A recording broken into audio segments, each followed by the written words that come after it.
Al dejar atrás la puerta, ingresando a lo que es el tabernáculo, nos encontramos con el altar de bronce. Allí se hacían los sacrificios, allí se quemaban justamente, ahí estaba ardía el fuego que se necesitaba para los sacrificios. Y allí vemos en los 4 extremos del altar los cuernos que servían para una función práctica, amarrar, pero que nos indica que el sacrificio de Cristo fue hecho hacia los 4 puntos cardinales de la tierra para toda persona, porque el Evangelio que Dios mandó a predicar es para todas las naciones, para que todo aquel que cree no se pierda, mas tenga vida eterna. El altar tenía las medidas que Dios quería que tuviese, el diseño que Dios quería que se realice, todos los detalles fueron ejecutados no por voluntad de una persona, sino porque Dios así lo había establecido. Vemos que para ir a la parte superior del altar había que subir. Hay una rampa en el altar. Viene el camino de Jesús, o el camino que Él recorrió. Dice que nació en Belén de Judea. Luego Él viajó a un lugar, se estableció en su juventud en Nazaret y después comenzó su ministerio público en ese tiempo kairos de Dios, cuando dice que la ciudad asentada en tiniebla luz le resplandeció, y habiendo pasado ya bastante tiempo, Jesús comenzó su ministerio público de tan solamente 3 años. Él empezó a predicar la palabra de Dios. Ese camino que Él hizo fue un camino ascendente que lo llevó hasta la cruz del Calvario, donde Él entregó su vida por cada uno de nosotros. El altar nos habla del sacrificio, de la sangre derramada del Cordero inmolado Cristo Jesús.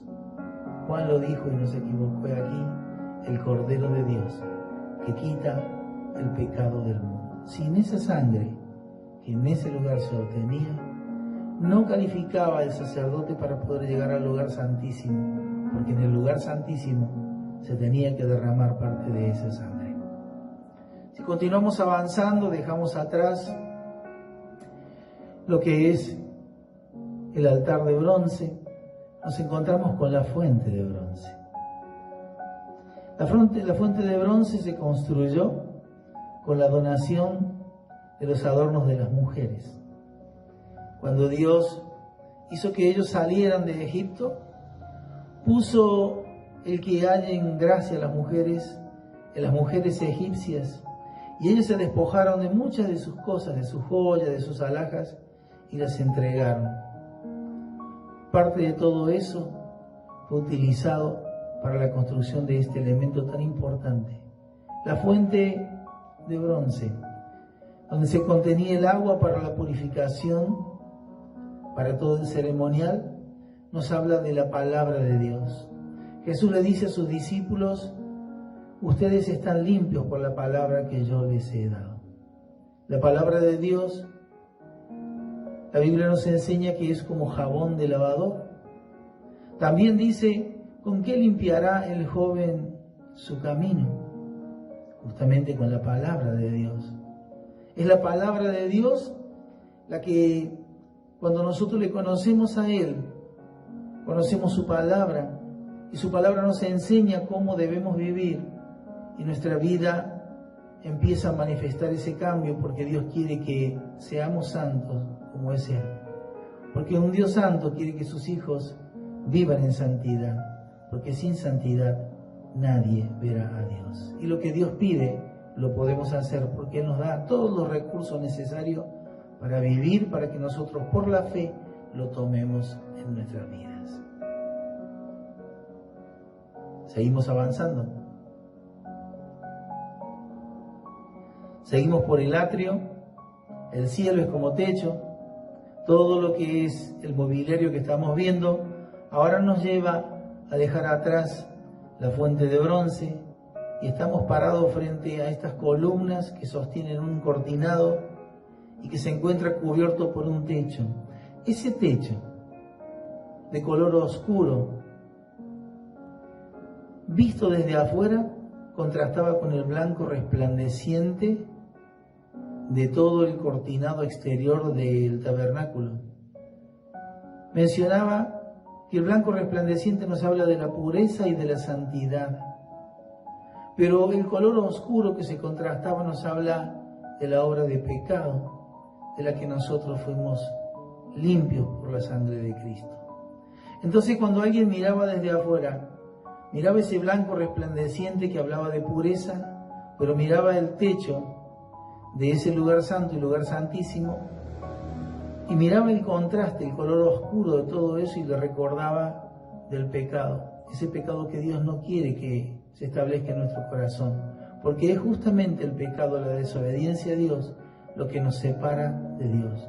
Porque la paga del pecado es muerte, dice la palabra de Dios, Dios mismo en su palabra, mejor dicho, mas la dádiva de Dios en Cristo Jesús es vida eterna.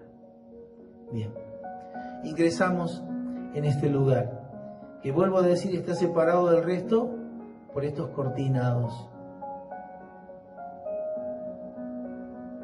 Al ingresar en este lugar ya nos encontramos en un recinto más cerrado, más privado. Ya no es la amplitud del atrio, pero todo lo que allí podemos ver también tiene su significado. Ahí están las cortinas con los ángeles labrados, muy trabajados finamente en oro.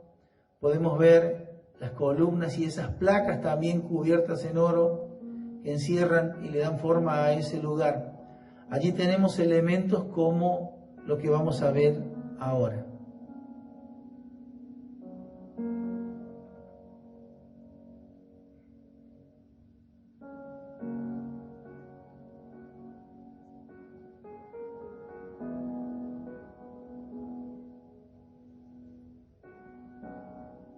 Allí tenemos la menora, este elemento que se utilizaba para la iluminación. Esto había sido hecho de acuerdo a ese diseño que Dios le dio a Moisés. Fíjense, cada uno de estos, el candelero o la menora, estaba hecho de oro puro.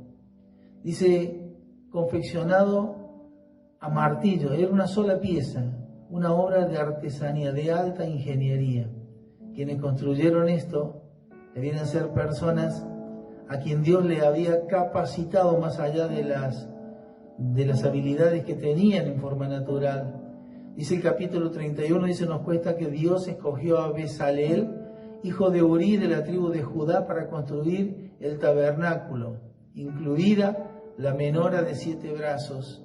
Fueron hombres que trabajaron allí, pero sobre quien Dios tuvo que poner su espíritu para poder interpretar el deseo y el propósito de Dios. A Dios a Moisés le reveló todo, pero puso a personas que tuvieron que entender qué es lo que era el deseo de Dios para poder ejecutarlos. Tenemos la mesa y los panes de la proposición. Ahí están los textos que nos hablan acerca de esto. Los panes se denominaban de la proposición, o más propiamente de la presencia, en razón de que permanecían continuamente en la presencia de Dios y de su mirada.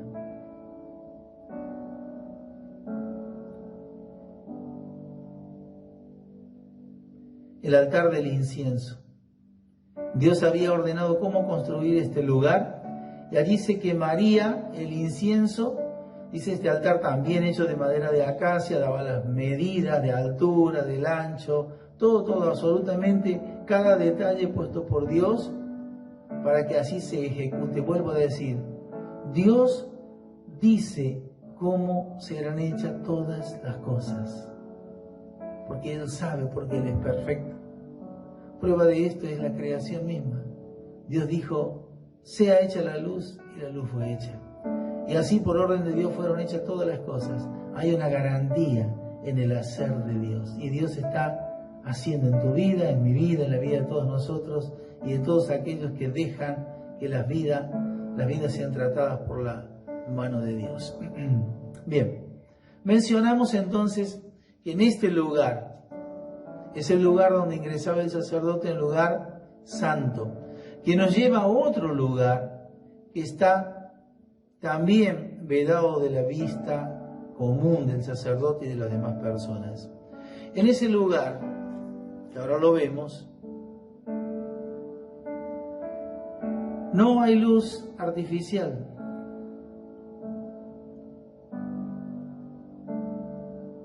Allí la presencia de Dios se manifiesta. Dijimos que esto es sombra de Jesús, que vemos a Jesús en todo lugar. Jesús, ¿qué dice acerca de él mismo? Yo soy la luz del mundo. El que en mí cree no andará en tinieblas. ¿Se recuerdan que Dios le había dicho a Moisés: y de allí me declararé a ti y hablaré contigo de sobre el propiciatorio de entre los querubines que están sobre el arca del testimonio, todo lo que yo te mandaré para los hijos de Israel?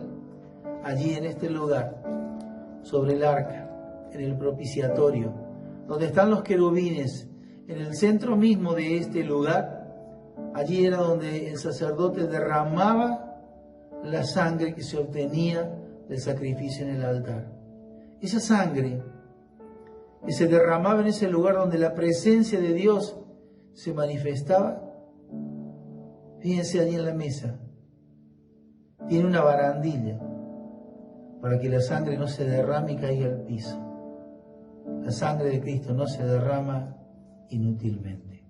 Y ahí tenemos la palabra, las tablas de la ley que Dios le había dado a Moisés y la vara que reverdeció. Todo recordatorio de lo que Dios había hecho por su pueblo y que hace por su pueblo. Realmente es maravilloso ver el arca del pacto, un retrato de Cristo Jesús. Los 4 anillos del arca representan los 4 puntos de la tierra a los cuales hay que llevar la palabra de Dios. ¿Se recuerda cuando Jesús le dijo a sus discípulos que bajen hasta Jerusalén? Esto fue cuando Él les habló en ocasión de que estaba en el monte de la Ascensión. Jesús les habló y les dijo: vayan a Jerusalén y esperen hasta que se cumplan las promesas del Padre que oyeron a Él mencionar. Y ese fue ese glorioso día de Pentecostés, cuando ellos se constituyeron ¿en qué? En mensajeros, y seréis testigos. Y llevarán el Evangelio a todos los lugares, empezando en Jerusalén, Judea, Samaria, hasta lo último de la tierra. Ese es el deseo que Dios tiene. Ahora las varas que sostienen este mobiliario, permanecen allí. ¿Para qué? Para que cuando eso se moviera, pues se transportaba así, de esa forma, sobre los hombros de quienes estaban designados para esto. La palabra de Dios nos dice algo muy significativo. Cuando Cristo es levantado por encima de nuestras cabezas, Él atraerá a multitudes a su presencia. Mis hermanos, si bien es cierto que Pablo, inspirado por el Espíritu de Dios, dice que somos cartas abiertas leídas por todo el mundo, lo que en Él leen en nosotros tiene que reflejar la gloria de Dios y la obra de Jesucristo. Él por encima de nosotros. Él es la cabeza de la iglesia, ¿sí?